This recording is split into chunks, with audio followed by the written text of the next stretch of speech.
Ladies and gentlemen, marching towards the battalion red line is the SM Security Force of SM City Davao and SM Gaudao Premier.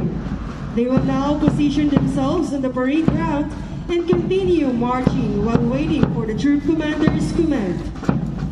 To our guest of honor and speaker, Police Brigadier General Joseph Reyes Arguelles, Regional Director, Police Regional Office 11. Mga Blue Boys sa SM Lanang, Davao City, guys. Napakarami nila. Meron silang formation dito sa loob ng compound ng SM Lanang, Davao City. Of SM City Davao and SM Lanang Premier. Dami nila, no? Ibig sabihin, ang laki-laki talaga ng SM at napakaraming SM sa Davao, kaya ito sila karami. Wala sila ng isang Secretary EDG, no? So swerte ang EDG na nakahawak ng SM dahil napakaraming gwardiya na ma-deploy nila, no? Maraming gwardiya na magtulungan nila makapagtrabaho. Ano? Dami. Platon.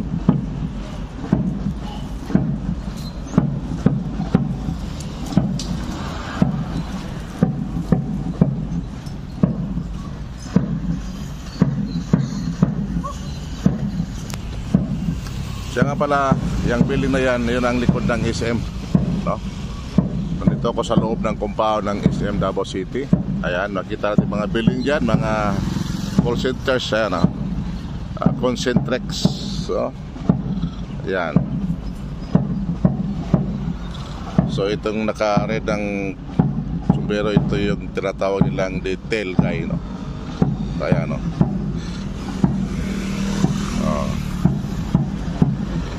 Siya ang buntot, kumbaga.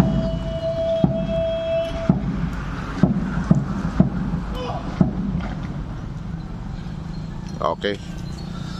Ayan. Harap.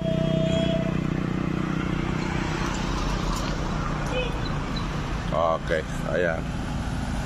Okay guys, maraming salamat sa panood at God bless us all.